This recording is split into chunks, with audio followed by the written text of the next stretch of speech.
السلام علیکم every one.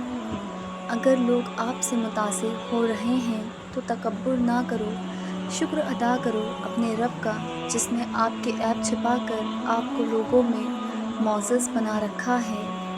آپ لوگوں کے لیے اتنے نرم نہ بنیں کہ لوگ آپ کو نچوڑ دیں، اور اتنے سخت بھی نہ بنیں کہ وہ آپ کو توڑ دیں۔ ایک بار کا جھوٹ آپ کی ہمیشہ کی سچائی پر سوالیہ نشان بنا سکتا ہے۔ زندگی بہت خوبصورت ہے اگر امیدیں صرف اللہ سے وابستہ کر لیں۔ جو دوسروں کے گھروں میں آگ لگاتے ہیں ان کے اپنے گھر بھی جل جایا کرتے ہیں۔ اللہ کے لیے جینا انسانوں کے لیے مرنے سے بہت بہتر ہے۔ ہونے کے بعد ہی پتہ چلتا ہے کہ کتنا قیمتی تھا جو چلا گیا، وہ وقت ہو، انسان ہو یا کوئی رشتہ۔ ہر شخص بھلے اچھا نہ ہو لیکن ہر شخص میں کچھ نہ کچھ اچھا لازمی ہوتا ہے۔ کبھی کسی معاملے میں قاضی نہ بنو، کیونکہ ہر ولی کا ایک ماضی ہے اور ہر گنہگار کا ایک مستقبل۔ صبر اور قدر ہر کسی کے بس کی بات نہیں ہوتی، یہ وہی بندہ کر سکتا ہے جو اعلیٰ ظرف ہوتا ہے۔ دنیا میں ہزار خوبصورت لوگ ہو سکتے ہیں لیکن ہمارے لیے خوبصورت وہ ہے جو ہمارے چہرے پر مسکراہٹ اور سکون کا باعث بنے۔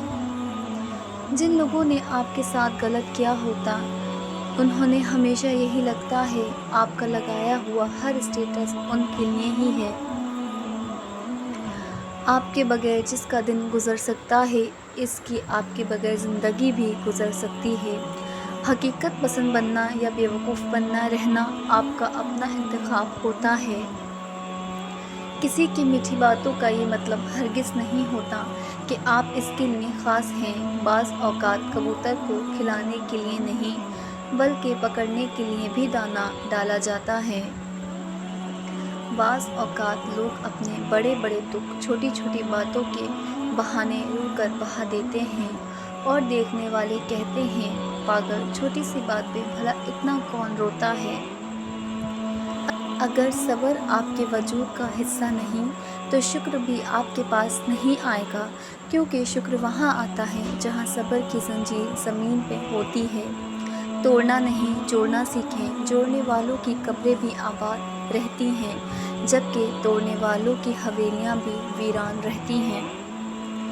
زبان سے بولو گے تو لوگ کانوں سے سنیں گے لیکن اگر دل سے بولو گے تو لوگ دل سے سنیں گے۔ صرف رب کی ذات ایسی ہے جو معافی مانگنے پہ یہ نہیں پوچھتا کہ غلطی کیوں کی تھی۔ کبھی کبھی ایسا بھی ہوتا ہے کہ سکون کے لیے دوا کی نہیں کسی کے الفاظ کی ضرورت ہوتی ہے جس سے ہم کو بہت محبت ہوتی ہے۔ شروع میں سب اچھے ہوتے ہیں، جب دل بھر جائے تو کہتے ہیں کہ تم گلے ہی پڑ گئے ہو۔ دوسروں سے برا سلوک کرنے سے پہلے یہ سوچیں کہ اگر آپ کے ساتھ برا سلوک ہوتا تو کیا ہوتا۔ علم وہ نہیں جو آپ نے سیکھا بلکہ علم تو وہ ہے جو آپ کے کردار سے ظاہر ہو۔ کچھ چیزیں بہت دیر بعد بھی پلٹ کر واپس آ جاتی ہیں، خصوصاً کسی کو دیا ہوا دھوکہ اور بولا ہوا جھوٹ۔ اگر کوئی چیز تقدیر میں نہیں بھی لکھی تو پھر بھی دعا ضرور کرنی چاہیے، کیونکہ تقدیر کے سامنے ہم بے بس ہیں، تقدیر لکھنے والا تو بے بس نہیں۔